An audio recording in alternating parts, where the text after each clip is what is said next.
Hello, I'm doctor Keerthi Kiran. I'm a consultant physiotherapist. So, ఈరోజు మీకు ఒక లూప్ గురించి చెప్పాలనుకుంటున్నాను.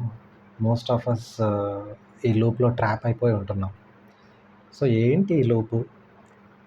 మనకు పెయిన్స్ వస్తున్నాయి. బ్యాక్ పెయిన్, నెక్ పెయిన్, ఇంకా నీ పెయిన్స్, షోల్డర్ పెయిన్స్, ఇంకా చాలా రకాల పెయిన్స్ వస్తూ ఉంటాయి.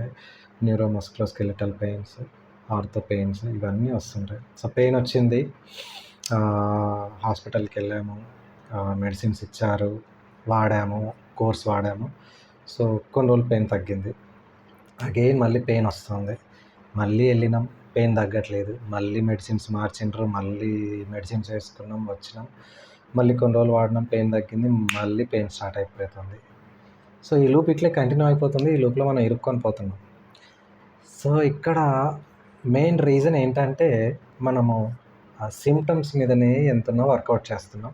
రూట్ కాజ్ మీద వర్కౌట్ చేయట్లేదు. ఈ పెయిన్ ఎందుకొస్తుంది? దీని రూట్ కాజ్ ఏంటి?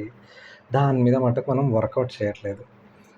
సో, ఇప్పుడున్న కొంతమంది స్పెషలిస్టులు వెరీ గుడ్ అండి. కొందరైతే మీ రూట్ కాజ్ మీద మీరు వర్కౌట్ చేయాలి. సో అండ్ సో ట్రీట్మెంట్స్ తీసుకోండి. డెఫినిట్‌గా మీ రూట్ కాజ్ ఈ పెయిన్ ఎక్కడి నుంచి వస్తుందో అది రెక్టిఫై అవుతుందని చెప్తున్నారు. సో, ఇక్కడ ఏంటంటే ఎలాంటి పెయిన్‌కైనా ఆర్థో, న్యూరోమస్కులోస్కెలిటల్ పెయిన్స్ ఎలాంటి పెయిన్స్ అయినా సరే ఫైనల్ సొల్యూషన్ ఎక్సర్సైజ్ అండి. సో, మీరు ఎక్సర్సైజ్ చేస్తేనే మీ ఫిట్‌నెస్ పెరుగుతది, మీ ఫ్లెక్సిబిలిటీ పెరుగుతది, మీ స్ట్రెంగ్త్ పెరుగుతది. మరెలా? ఎవరిని కన్సల్ట్ అవ్వాలి? ఎక్సర్సైజ్ మాకు ఏ స్టేజ్‌లో ఏం ఎక్సర్సైజులు చేయాలి? సో, ఎవరు చెప్తారు ప్రాపర్‌గా గైడెన్స్ ఎవరిస్తారు? డెఫినెట్‌లీ అండి.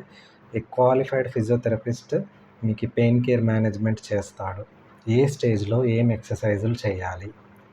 సో, ఒక ఫిజియోథెరపిస్ట్ మీకు గైడ్ చేస్తాడు. మీ నియర్ బై ఉండే ఒక క్వాలిఫైడ్ ఫిజియోని కన్సల్ట్ అవ్వండి.